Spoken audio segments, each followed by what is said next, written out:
محمد وعلى آل سيدنا محمد وبارك وسلم.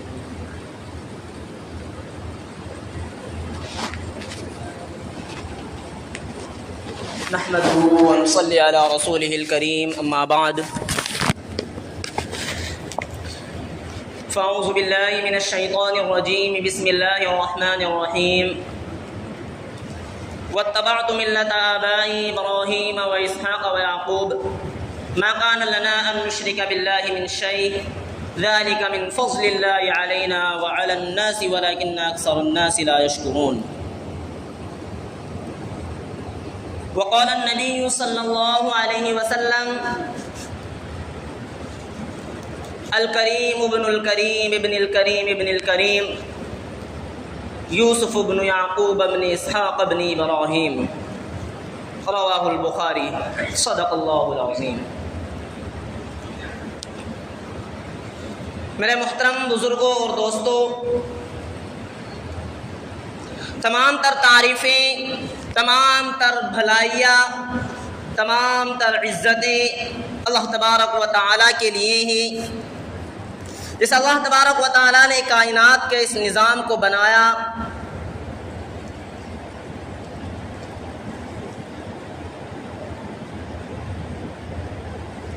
اور اس نظام کو بنانے کے ساتھ ساتھ اللہ رب العزت نے اس کائنات میں ہمیں کیوں بھیجا، کس مقصد کے لیے بھیجا، اس مقصد کو بھی اللہ رب العزت نے مکمل طور پر ایک دستور کے طور پر ہم کو سمجھا کر بھیجا ہے. دوست، جس طرح ہندوستان کا ایک آئین ہے، ایک سنویدھان ہے، جس آئین اور جس قانون کے تحت ہر ایک کو عمل کرنا، ہر ایک کو اس کا پابند بنایا گیا ہے، اور اس پر عمل کرنا ہر ایک شہری کا، ہر ایک دیہاتی کا فریضہ اور ذمہ ہوتا ہے.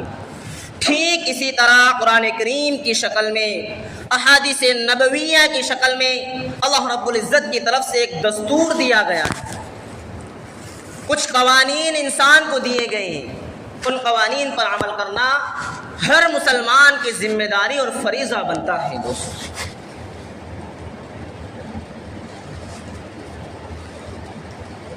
دوستو یہ مذہب اسلام اللہ کے نبی علیہ السلام کے زمانے سے نہیں، بلکہ جب سے دنیا کا وجود اور جب سے دنیا کا سب سے پہلا انسان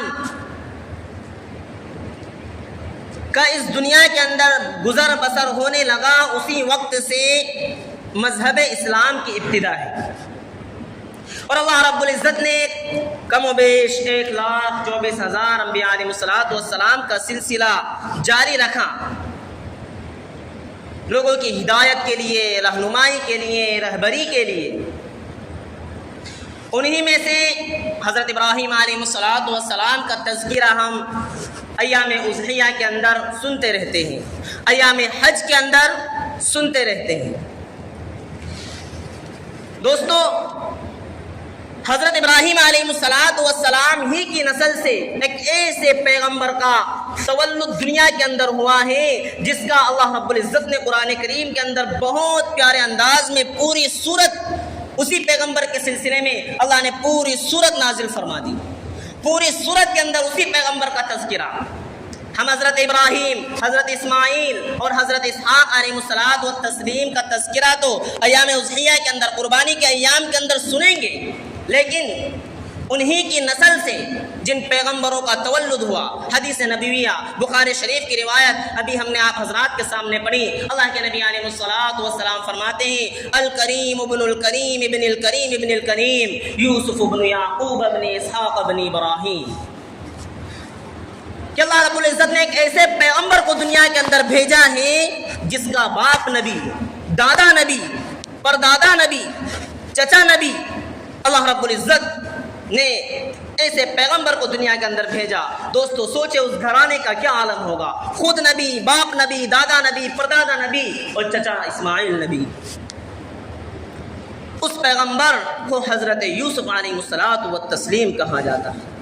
حضرت یوسف علیہ السلام کی زندگی آپ علیہ السلام کی زندگی سے بہت زیادہ میل کھاتی ہے. دوستو جس طرح اللہ کے نبی علیہ السلام کی ابتدائی زندگی کو اگر ہم پڑھتے ہیں، ہم سنتے ہیں، تو اللہ کے نبی علیہ السلام کی زندگی جو ابتدائی زندگی تھی، مکی زندگی تھی، آزمائشوں سے بھری ہوئی، تکلیفوں سے بھری ہوئی، پریشانیوں سے لبالب، اور اللہ کے نبی علیہ السلام نے انتہائی صبر و جمیل کے ساتھ، استقامت کے ساتھ اپنے کام میں ڈٹے رہے، لگے رہے۔ ٹھیک اسی طرح دوستو حضرت یوسف علیہ السلام کی زندگی پر بھی غور کیا جائے تو قرآن کریم کے آیات سے واضح طور پر پتہ چلتا ہے کہ حضرت یوسف علیہ السلام کی زندگی بھی آزمائشوں سے بھری ہوئی، ابتدائی زندگی، بچپنے کی زندگی مشقتوں بھری، پریشانیوں والی، قربانیوں والی اور صبر و استقامت والی۔ دوسری بات، اللہ کے نبی علیہ السلام کے ساتھ خود ان کے رشتہ داروں نے، ان کے گھرانوں نے، کفار مکہ نے، قریش کے لوگوں نے، خود خاندان کے لوگوں نے جو رویہ کیا وہ ہم سنتے رہتے کہ خود انہی کے خاندان کے لوگوں نے اللہ کے نبی علیہ السلام کو ہجرت کرنے پر مجبور کر دیا۔ ٹھیک اسی طرح حضرت یوسف علیہ السلام کی زندگی کو بھی دوستو ہم پڑھتے ہیں تو حضرت یوسف علیہ السلام کی زندگی میں بھی ایسا المیہ پیش آیا ہے کہ خود حسد کی بنیاد پر، بغض کی بنیاد پر انہی کے بھائیوں نے، انہی کے گھرانے کے لوگوں نے حضرت یوسف علیہ السلام کو گھر سے دربدر کر دیا اور کنویں کے اندر جا کر دھکیل دیا۔ اللہ رب العزت 12ویں پارے کے اندر سورہ یوسف کے اندر فرماتے ہیں نحن نقص علیک احسن القصص بما اوحینا الیک ھذا القرآن، کہ اس قرآن کے کریم کے اندر سب سے دلچسپ اور دل کش جو قصہ ہم نے بیان کیا، جو بیان ہم نے اس کے اندر ریکارڈ کیا، وہ بیان حضرت یوسف علیہ السلام کی زندگی کا۔ حضرت یوسف علیہ السلام کی زندگی، حضرت یوسف علیہ السلام خواب دیکھ رہے ہیں۔ اللہ رب العزت کی طرف سے سب سے بڑی ایک دولت حضرت یوسف علیہ السلام کو جو دی گئی تھی وہ خوابوں کی تعبیر کا علم تھا۔ دوست ہم ظاہری طور پر جو دیکھتے ہیں وہ تو حقیقت نظر آتا ہے، لیکن بسا اوقات نیند کے غلبے کے اندر، خوابوں کی زندگی کے اندر جو ہم دیکھتے ہیں وہ اشارے ملتے ہیں، کنایات ملتے ہیں، وہ مکمل طور پر خوابوں کے اندر کوئی چیز دکھائی نہیں دی جاتی۔ لیکن حضرت یوسف علیہ السلام کے پاس میں اگر خواب کو رکھا جاتا، حضرت یوسف علیہ السلام کو اللہ نے ایسا علم دیا تھا کہ آپ خوابوں کے تعبیر کا علم جانتے تھے۔ خواب پیش کیا جاتا، اس خواب کی تعبیر حضرت یوسف علیہ السلام دے دیا کرتے تھے۔ دوستو حضرت یوسف علیہ السلام کو خود ان کے بھائیوں نے کنویں کے اندر جا پھینکا بچپن ہی کے اندر۔ حضرت یوسف علیہ السلام اپنے والد حضرت یعقوب سے فرماتے ہیں انی رأیت 11 کوكبا والشمس والقمر رأیتهم لی ساجدین، اے میرے والد محترم میں نے ایک خواب دیکھا ہے بڑا عجیب و غریب کہ 11 ستارے اور چاند اور سورج میرے سامنے سجدہ کر رہے ہیں۔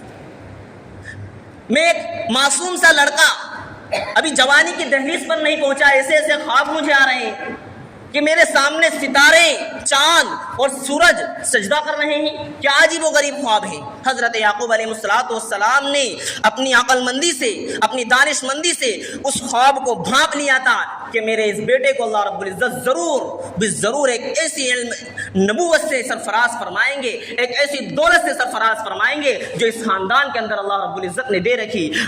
حضرت ابراہیم نبی، اسحاق نبی، یعقوب نبی، ضرور میرا بیٹا حضرت یوسف بھی اللہ کا پیارا پیغمبر اور نبی ہوگا، اور ہوا بھی ایسا ہی۔ دوست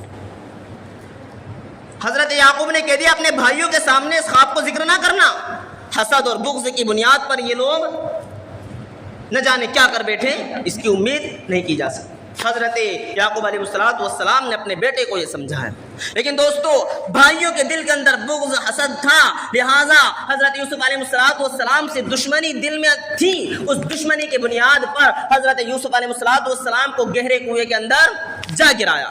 ایک چھوٹے سے معصوم بچے کو، اپنے بھائی کو، دوستو سوچ سکتے ہیں ایک حسد، ایک بغض اور ایک دشمنی جب انسان دل کے اندر پیدا کر لیتا ہے تو کس حد تک پہنچ جاتا ہے، اس کا اندازہ ہم اس واقعے سے، قرآن کریم کے آیات سے بخوبی لگا سکتے ہیں۔ اسی لیے علماء کی طرف سے، قرآن کی طرف سے، احادیث کی طرف سے یہ کہا جاتا ہے کہ مسلمان اپنے دلوں کے اندر بغض نہ رکھے، حسد نہ رکھے، کینہ نہ رکھے، دشمنی نہ پالے، ورنہ تو دوستو اسی دشمنی کی بنیاد پر کون کس طرح سے کہاں پر کس طرح ایک دوسرے کے دل پھٹ سکتے ہیں اور کس طرح سے خاندان تباہ ہو سکتے ہیں، اس کا اندازہ نہیں لگایا جا سکتا دوستو۔ حضرت یوسف علیہ السلام کے اس واقعے میں یہ نصیحت ملتی ہے۔ خیر، اللہ رب العزت کے پیارے پیغمبر حضرت یوسف علیہ السلام کنویں کے اندر، لیکن اللہ رب العزت وراء الورا ہے، اللہ کی ذات جو چاہتی ہے وہ ہوتا ہے۔ اللہ رب العزت کے پیارے پیغمبر کو کنویں کے اندر ڈال دیا گیا خود سگے بھائیوں نے، لیکن اللہ رب العزت نے اسی یوسف کو کنویں سے نکال کر مصر کے اندر، مصر کے تخت و تاج کے اوپر بٹھایا۔ ایک دن ایسا آیا کہ حضرت یوسف علیہ السلام اسی تخت و تاج کا مالک بنے جس کا وہ بھائی، سگے بھائی تصور نہیں کر سکتے تھے دوستو۔ حضرت یوسف علیہ السلام کنویں کے اندر ہی، صحرائی جنگلوں کے اندر لوگ پانی بھرنے آیا کرتے تھے، کسی نے پانی کے لیے ڈول ڈالا، حضرت یوسف کو دیکھا اور نکالا اور مصر کے بازار کے اندر بیچ دیا، نیلام کر دیا۔ دیکھیں دوستو کیسی زندگی، حضرت یوسف جو اللہ کے پیارے پیغمبر بننے والے ہیں، ایک اللہ رب العزت کے معزز پیغمبر کے بیٹے ہیں، وہ یوسف مصر کے بازار میں ان کی کیا ہے، بکاؤ، ان کے نیلامی ہو رہی ہے، حضرت یوسف کو بیچا جا رہا ہے۔ قرآن سے یہ بھی پتہ چلتا ہے کہ دوستو زندگی کے اندر کچھ المیات ایسے آتے ہیں، کچھ قربانی کے مواقع آتے ہیں، لیکن اس قربانی کی وجہ سے، اس پریشانی کی وجہ سے کبھی ایمان ڈگمگانا نہیں چاہیے، کبھی عقیدے میں کسی طرح کی خرابی نہیں آنا چاہیے۔ یہ قرآن ہم کو اس واقعے سے نصیحت کرتا ہے۔ قرآن کی ایک ایک آیات سے، ایک ایک لفظ سے ہم کو نصیحتیں ملتی ہیں۔ ہاں، ایسے ہی مفسرین نے کتب خانوں کے کتب خانے ایسے ہی نہیں بھر گئے کہ قرآن کریم کی یہی تفسیرات اور تعلیمات سے کتابیں ایسی لکھی، ایسی تفسیرات وجود میں آئی ہیں، انہی قرآن کریم کے ایک ایک لفظ سے، ایک ایک نقطے سے، ایک ایک نکات سے یہ کتاب وجود میں آئی ہے۔ حضرت یوسف علیہ السلام مصر پہنچ گئے، مصر کے بازار میں عزیز مصر نے خرید لیا۔ اب عزیز مصر نے اپنی بیوی کے حوالے کر دیا، یہ بیٹا ہے، اس کو ہم بیٹا بنا کر رکھیں گے، اس بچے کو ہم نے خریدا، اس کو بیٹا بنا کر رکھیں گے۔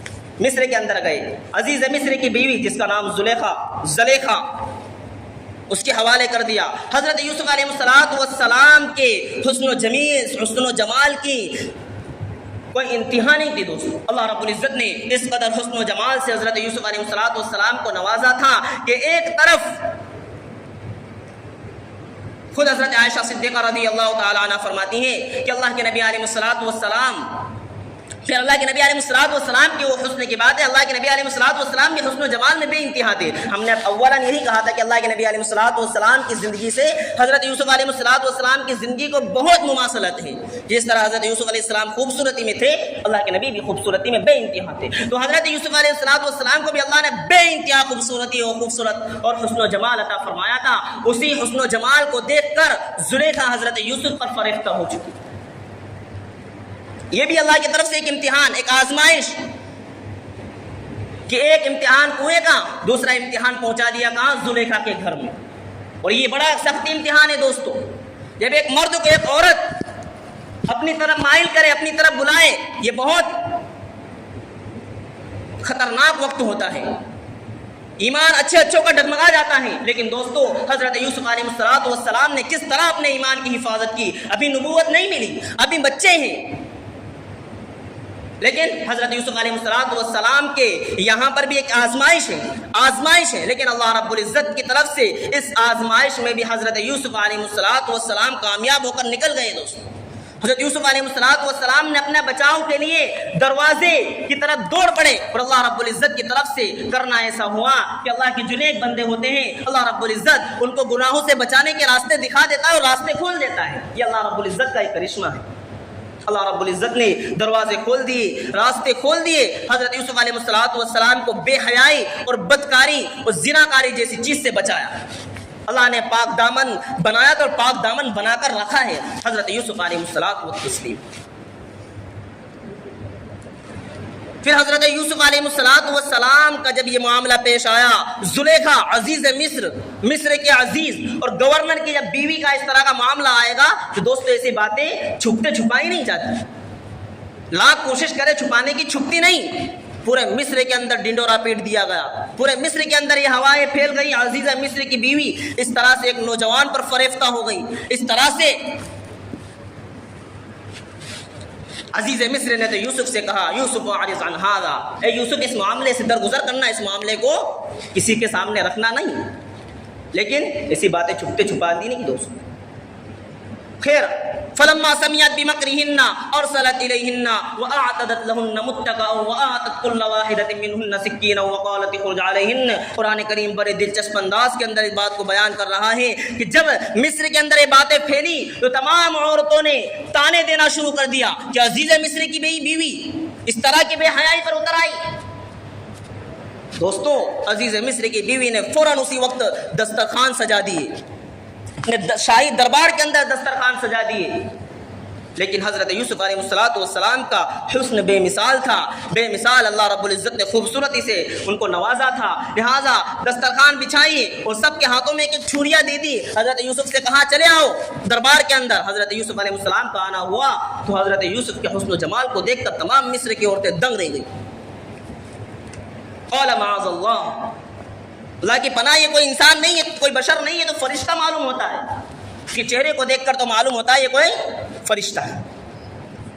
ہاں دوستو، حضرت یوسف علیہ السلام کو دیکھ کر پورے مصر کی عورتیں دنگ رہ گئی اور اپنے جو سیب تھا، جو پھل تھا ان کے ہاتھوں میں، اس پھل پر چھری چلانے کے بجائے اپنے ہاتھوں پر چھری چلا دی. یہ معاملہ پیش آیا. قرآن کریم کے اندر پورا قصہ صراحت کے ساتھ موجود.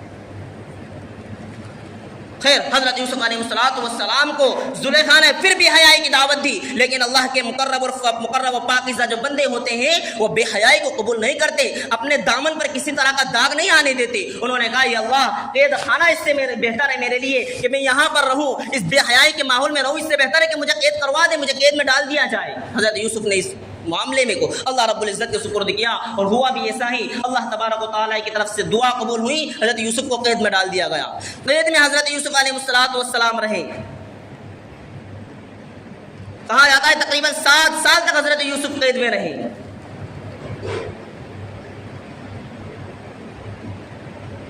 پھر ایک وقت ایسا آیا کہ بادشاہ نے ایک خواب دیکھا. اس خواب کی تعبیر کے لیے کوئی مل نہیں رہا تھا.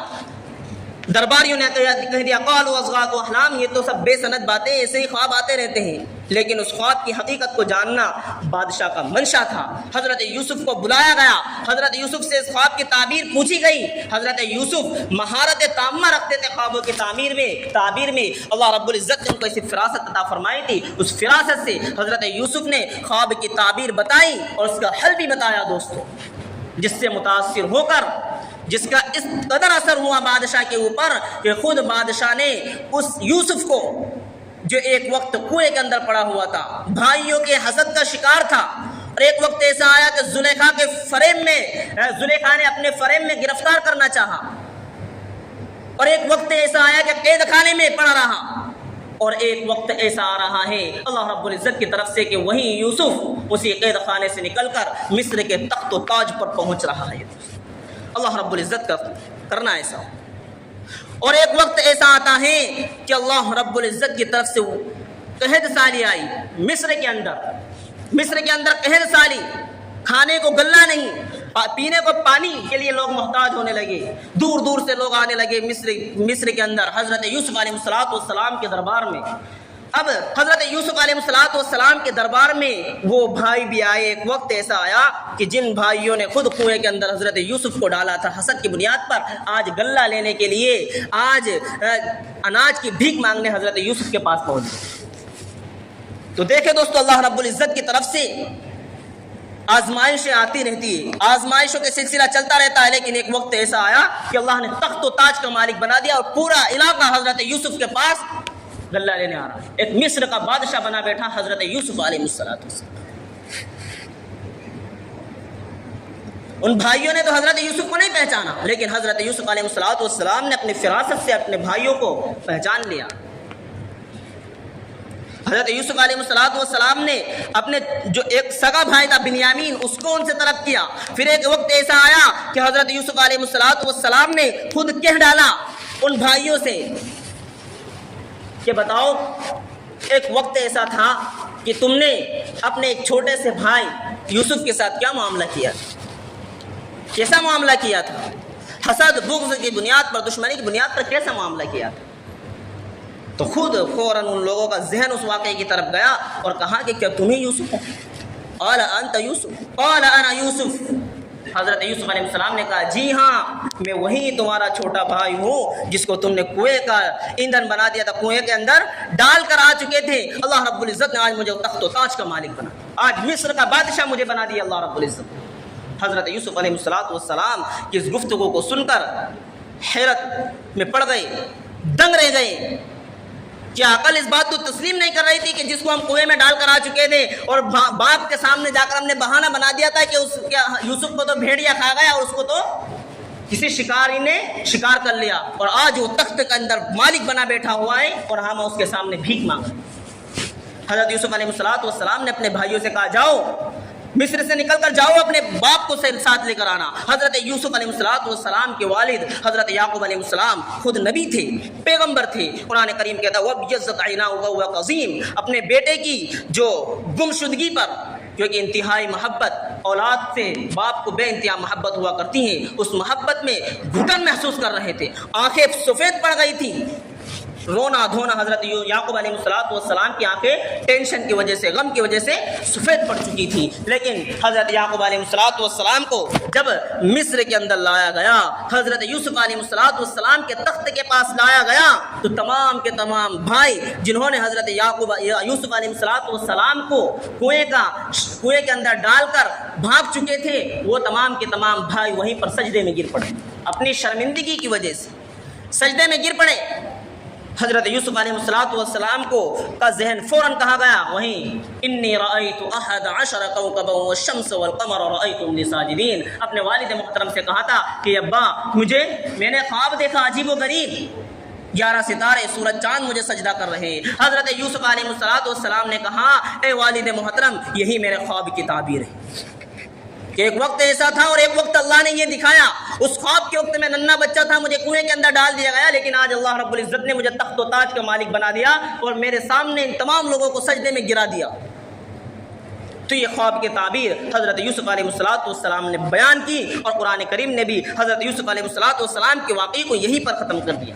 بہت لمبی تفصیل سے اللہ رب العزت نے دلچسپ انداز میں حضرت یوسف علیہ السلام کے تذکروں کو بیان کیا دوستو۔ ہاں تو حضرت یوسف علیہ السلام یہ حضرت ابراہیم علیہ السلام کی نسل سے تھی۔ حضرت ابراہیم اور اسحاق، حضرت اسماعیل علیہ السلام کے تذکرے دوستو ہم عید الاضحیٰ کے ایام میں سنتے رہیں گے، لیکن انہی کی نسل سے جو آج حضرت یعقوب علیہ السلام تھے، حضرت یوسف علیہ السلام تھے، ان کی قربانیاں بھی کس قدر تھی، کس قدر امتحانات اور آزمائش کے وہ سے دوچار ہوئے، اور کس قدر اللہ رب العزت نے ان کو نوازا تھا۔ یہ واقعات ان قرآن کریم کی نصیحتوں سے ہمیں پتہ چلتا ہے، اور بہت کچھ نصیحتیں ہم چاہیں تو ان سے عبرت حاصل کر سکتے ہیں، نصیحتیں پکڑ سکتے ہیں، اور قرآن کریم تو ہے ہی دوستوں نصیحت حاصل کرنے کے لیے۔ یہ قرآن کا ٹاپک جو ہے وہ لوگوں کے لیے ہدایت، الہدی للناس ہدی للمتقین قرآن کا منشا ہے۔ دوستو قرآن کریم سے اور احادیث نبیہ سے جتنا ہو سکے ہم ہدایت کے راستے پر آنے کی کوشش کریں، اسلام کے دائرے میں رہ کر زندگی گزارنے کی کوشش کریں۔